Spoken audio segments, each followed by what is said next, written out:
Law Simplified with Justice, the new informative, educative, and thought-provoking program is what you need to keep abreast with law and politics.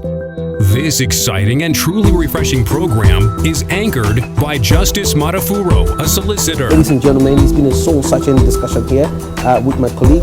We've been dissecting sole responsibility under the immigration rule, those under 18 and those above 18 years of age as well.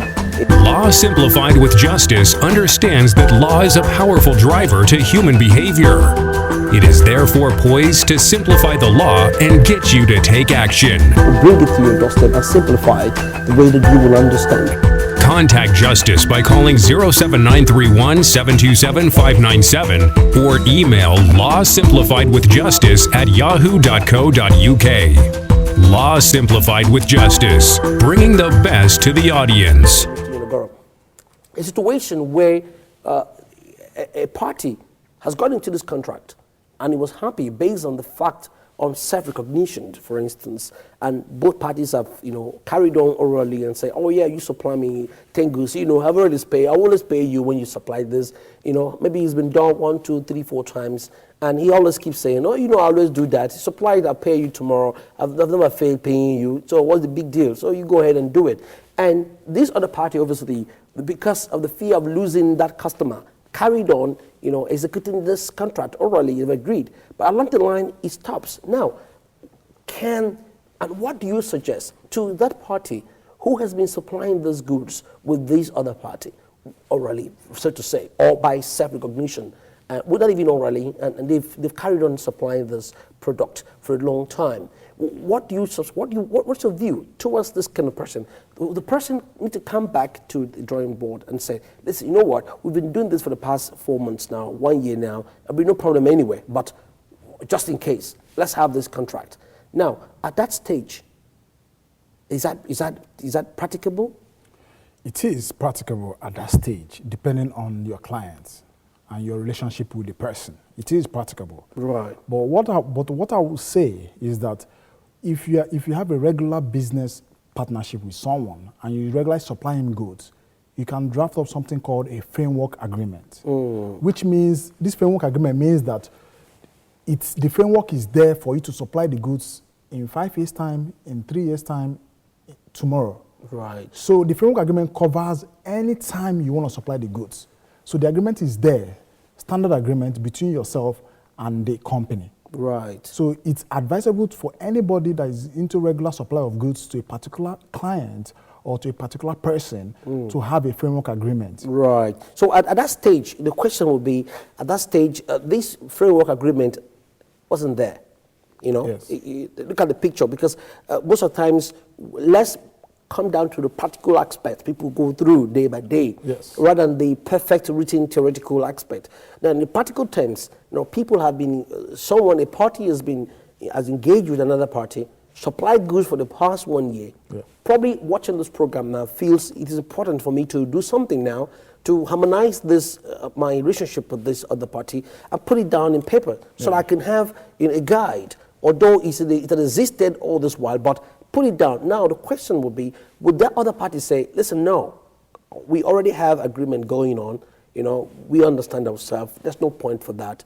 Can the other party insist there'll be a contract? And what if the other party insists as a contract and the other party decides to terminate and said, you know what, I think you're breeding trouble from here. From what you're asking for now, I can smell trouble, I don't want your services anymore. What would be the remedy of that other party? Because you've got to put things in practical terms now. Yes. The remedy, normally, supply of goods and services are covered by the Supply of Goods Act, 1979. So even if you don't have a written contract, the Act covers those agreements that you have, or those unwritten agreements that you have. However, what you need to do is to explain to your client the essence of having a contract, because it doesn't protect the supplier also, it protects the client. Right. So in the practical sense, if you meet up with your client and you insist on drafting up a contract and the client doesn't want the contract, then you stop performing the services. Right. Then you'll be protected under the Sale of Good Acts. Right. That's the question I'm coming there. The other party refuses to accept, the changes which you're bringing now. Meaning, let's have a documented, contract here. and the other party refuses it and said, I don't think it is proper at this stage. We've come a long way. We've done business together for 2 years now. And how did he just suddenly come up asking and very quickly demanding contracts here? We've had it a very smooth sailing here, and we're perfect gentleman understanding here. And why you just started that, okay, I'll think about it. After a few moments, he calls back and say, you know what, we no longer use that service anymore. I think, we want to stream down on our suppliers. And now cut this person off, who have now requested for a written documentation. Now, where does this party come to protect himself?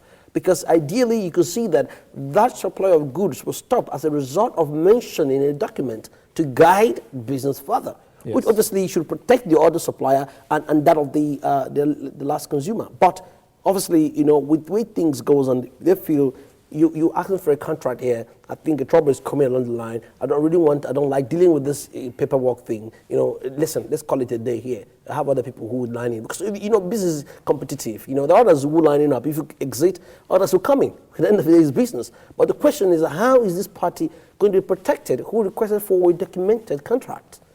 Yes, the party can be protected through the sale of good arts. How would he do that? He needs to refer the client that the sale of good arts governs their transactions. He needs to notify the client that the sale of good arts governs their transaction. Which is what they have been doing orally. Orally, yes. Right. But to protect himself, he needs, unless you don't want to create a business relationship, you want to create a friendly relationship, then you can operate without a contract. Right, but it has its own consequences as well. Yeah, it has. Yes, I agree with you. It has its own consequences. But in the end, the consequences to your own business might be greater than the consequences of the overall business interest. Right, yes. Right. Because I can tell you, it's on a daily basis. Ladies and gentlemen, whatever contract you are into, and you may think you are okay. You have a friendly understanding with the other party, and you've carried on. Now, from what we're saying here and our opinion here, is that you may be at risk in greater, at the end of the day, because once anything goes wrong, you will be the one to suffer the greater consequences because you are the supplier in that circumstance, whatever you may be supplying. Now, once this scenario comes up, obviously, the idea is for you to decide on whether you need to take this relationship with your other business party further, or you insist on a documented contract that will guide you and protect you. Now, as I said, obviously, this other party has now refused to do that. Now, what are the steps? Obviously, you said to mention to the client that you're covered by the Sale of Goods Act here, yes, which is oral contract you've been doing. Obviously, specifically, you could see that for the 2 years they've dealt business together, there's already an oral consent and mutual understanding that's going on there. Now the question now will be, it comes to the point where this party don't want it anymore. Yes. And as a result of you mentioning the document, and you decide to back off from that. And although you've mentioned the fact that you are covered under this act, yes, and he still insists that he doesn't want your services anymore on that stage, what next is left for this other party who has now been shut out of the door as a result of requesting for a document? Okay, let's be clear. Let's be clear here that if you are in the middle of a contract and this situation arises, then what you need to do is to stop executing the contract. Then the client will be obliged to pay you for the contract that you've performed with him.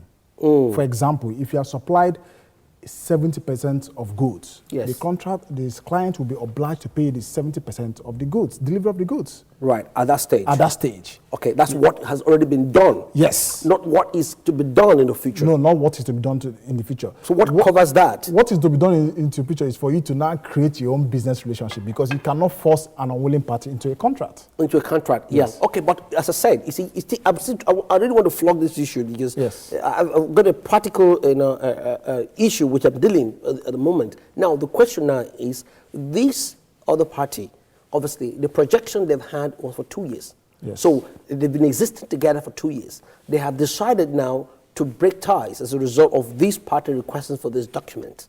Now, the question now will be, these supplies are in the long term, depending, this supplier requests and imports his product and supplies to this end user. Yes. So he orders his product far ahead in order to reach the United Kingdom and to make the supplies. Yes. So this other party who receives this product have now suddenly said, I don't want it anymore. You've requested for this. Because you're supplying something that you don't manufacture. Probably Yes. you import from other countries. Yes. Or you have to seek these resources from somewhere. Yes. And you have to place an order on them to come in. On the belief that once they get in there, the end user pays or you carry on. It's a long-term thing rather than a short-term thing. Yes. Now, at that point, he said, I terminate it now. What happens to this party who has made fair arrangements for these goods to come in for onward delivery to the other party who has now put a stop to the business? And the question is, what is the remedy to this person? Law Simplified with Justice, the new informative, educative, and thought-provoking program is what you need to keep abreast with law and politics. This exciting and truly refreshing program is anchored by Justice Maduforo, a solicitor. Ladies and gentlemen, it's been a soul-searching discussion here with my colleague. We've been dissecting sole responsibility under the immigration rule, those under 18 and those above 18 years of age as well. Law Simplified with Justice understands that law is a powerful driver to human behavior. It is therefore poised to simplify the law and get you to take action. We'll bring it to your doorstep and simplify it the way that you will understand. Contact Justice by calling 07931 727 597 or email lawsimplifiedwithjustice@yahoo.co.uk. Law Simplified with Justice, bringing the best to the audience.